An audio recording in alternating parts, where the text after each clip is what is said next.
Our top story tonight, first eBay, now Spotify. Hundreds of millions of Americans are seeing their data compromised just this year alone. eBay recently admitting virtually all of its users' sensitive data was compromised months ago. And now today, Spotify announcing a breach as well. Not as big, though.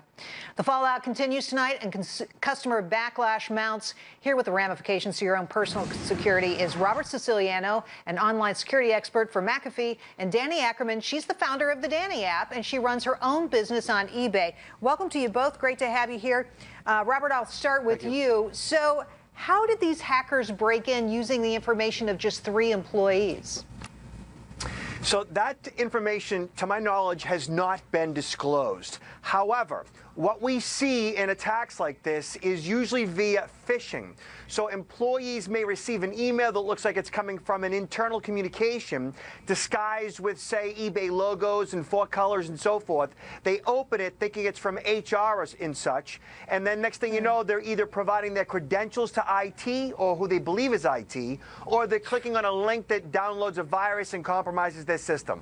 Wow, that is such an easy thing to do when you're at work, thinking you're doing the right thing and getting caught up in something much bigger. Danny, you run a big old business on eBay. You have something like 100,000 in sales a year.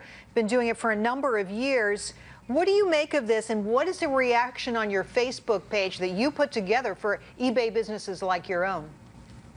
Yeah, so of course it gets really concerning because we go to a big company like eBay to run our business, and we think it's safe and secure. So it's a little disconcerting, to say the least. But again, I don't go into panic mode. It's serious, but if we're proactive and we're doing things we're supposed to do, we can protect ourselves.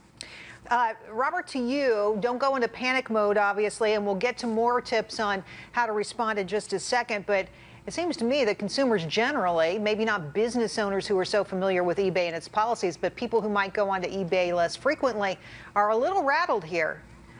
What should they be thinking, and what do you make that 3 U.S. states are investigating this now? We've got some major probes going on. How will that change the course of what happens next? Yeah, when you have almost, say, half the population of the country's credentials compromised in one single breach, it definitely raises concerns, and you're going to see lawmakers, attorneys general, and others get involved. Sometimes these situations end up in class action lawsuits. However, at this point, I don't see how much damage that has been done would be grounds for any type of a suit.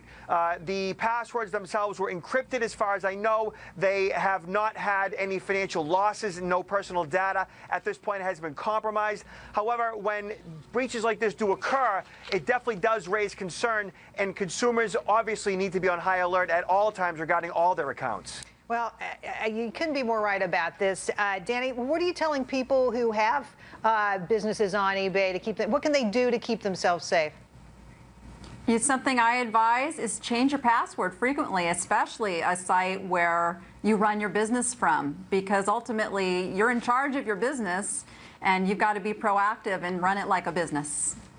Robert, you said many Americans, 145 million Americans were involved in this particular eBay incident. Now we're hearing about Spotify, which is a music streaming service.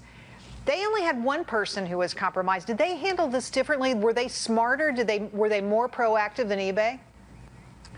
So they immediately disclosed the breach, and the fact that 1 user was compromised is very interesting. I don't think I've ever heard of that before, at least not a national or international announcement being made that 1 account had been hacked. How that occurred, why, where the breach occurred, and so forth remains to be seen. Whenever these breaches occur, it is always best to disclose as quickly as possible that a breach has occurred, but you want to maintain secrecy until the breach has been contained. Until they know the extent of it, you shouldn't talk about it. And from what I understand with the Spotify breach, they knew it was only 1 account, so they immediately disclosed it.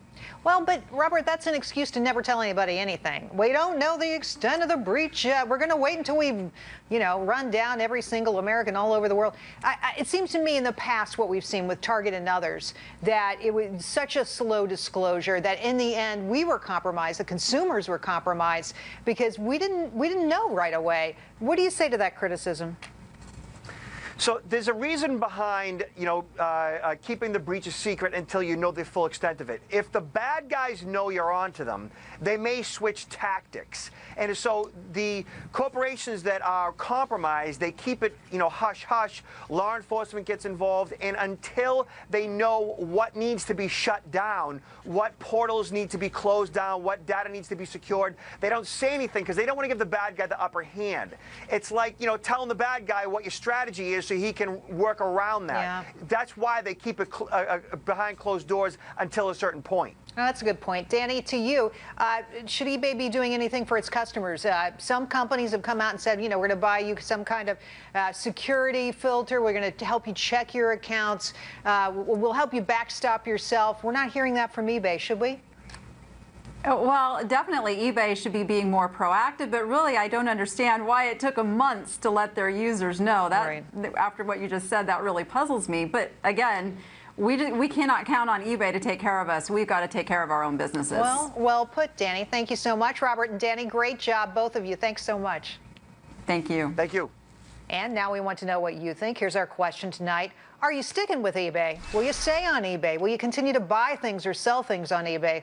Log on to jerrywillis.com. Vote on the right-hand side of the screen. I'll share the results at the end of tonight's show.